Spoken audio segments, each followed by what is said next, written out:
Welcome, Virgo. This is your weekly Teroscope reading for July the 27th through to August the 2nd, 2015. My name is Tilly, and welcome to Tarot with Tilly.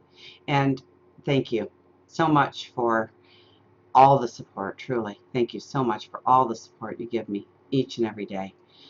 Thank you so much. Now let's get right to the cards. We start with the Five of Pentacles. This is really a door of wealth, of opportunity, well-being, health. And I know it looks like a very drab door. And from the other cards, I kind of see this energy this week where there might be negative people around you, there might be negative situations around you, or your thoughts might be negative. So it's really staying in the positive this week. It's really understanding your priority list, where you want to go. It is with the King of Pentacles. So, I mean, this is a very powerful card. This is tapping into your new ideas, your fresh approaches to the situation or situations. Okay, this is you doing the right thing for you. I almost get a sense that there might be other people, like, your priority list really should have you at the top, right? And then other people um, underneath that. But I think that this week the demands might actually go the other way, and you're trying to find that time, you're trying to find that energy for you, for your plans, for your desires. And I don't know if it's really going to go that way for you. I think other people might be trying to they need you this week. There's obligations, or there's responsibilities, or there's things that you've said yes to in the past, and now they're coming up and you have to deal with them. And so I think it's going to be kind of a pulling week for you, where you really want to spend time on you and what makes you happy and your ideas and your plans going forward. And it's almost like you, as much as you want to pay attention to you and your goals and your plans, it might be other people that are pulling you off your path, because I see this card here. Okay, so either we're leaving negative people behind us, or we're going forward here, and I see you going forward with somebody else. So it might be their goals and their dreams that might take precedence this week, or the attention they need, or the obligation or the commitment you've made to them that might actually take a lot of your energy. So if nothing else, you really need to balance that energy out. But more importantly, we have the Seven of Pentacles next to it, and that's all about what are you cultivating. Okay, so I'm not saying to skirt your obligations, skirt your responsibilities. That wouldn't be something that karmically would be good for you. Okay, your soul and your purpose and your path in life. But you really need to think, okay, what am I cultivating? By having this obligation in my life, by having this responsibility in my life, by having to do certain things in my life, what am I actually cultivating going forward? And maybe this is when the conversations start to happen, or maybe when you say, no, I can't do this anymore. And or maybe it's taking on new obligations and new responsibilities, because what you were cultivating is something different than the things that you were already obligated to do. I see kind of sleepless nights here for you. There's a little bit of worry, there's concern. Maybe it's over the obligations and responsibilities that you've said yes to, and you don't want to do it now. I mean, that can happen, right? You bump into some friends and they say, hey, in a couple of weeks we're going to this movie and you want to come, and you're in the moment and you say, yeah, I'd love to. And then that day comes and you're like, why did I say yes?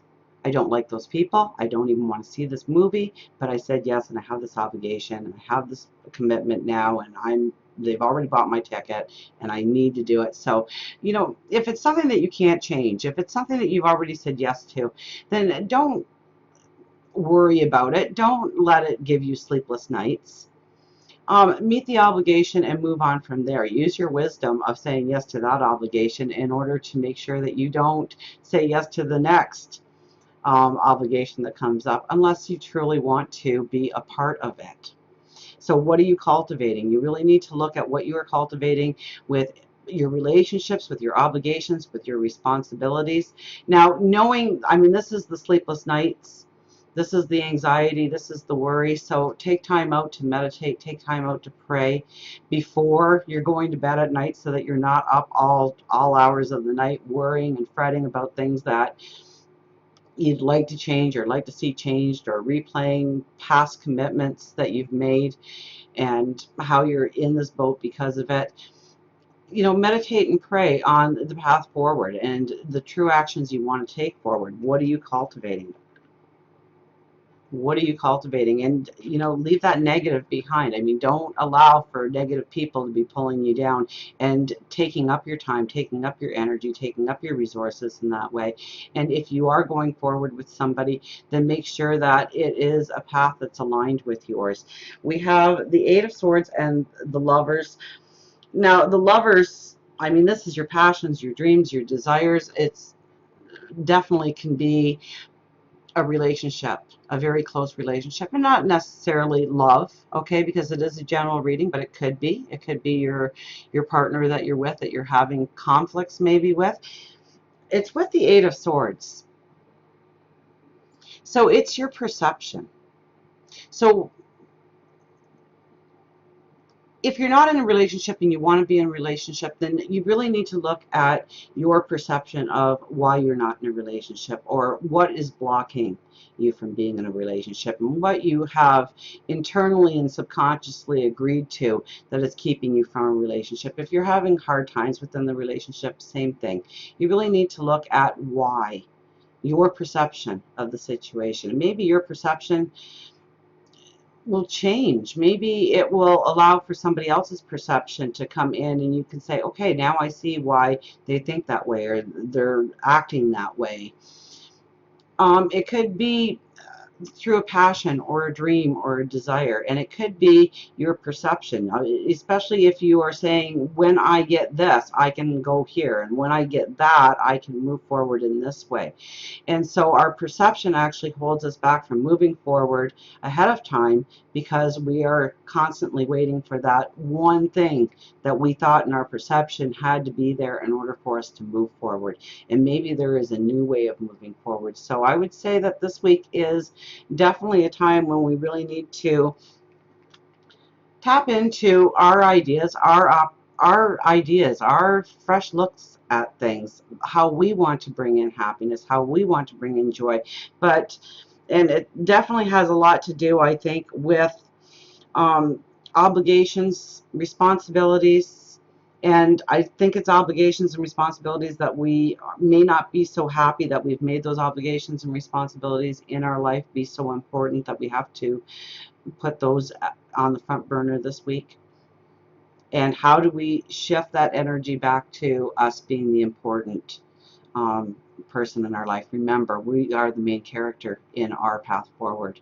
So we need to move ourselves into that main character again. And maybe it's changing our perception. Maybe it's just blocking out negative people. If anything, surround yourself with supportive people, loving people. Think positive. Do those affirmations that bring in happiness and joy and comfort in your life, and allow for new perceptions to appear. Go with the flow. Allow those aha moments to come in. So I think it's really, you know, it's a busy week, but I think it's more of an emotionally busy week for you. Okay, so ground yourself, go with the flow, allow for time for meditation, in order for you to step into you being the main character in your path forward. So until we meet again, remember, I do love you.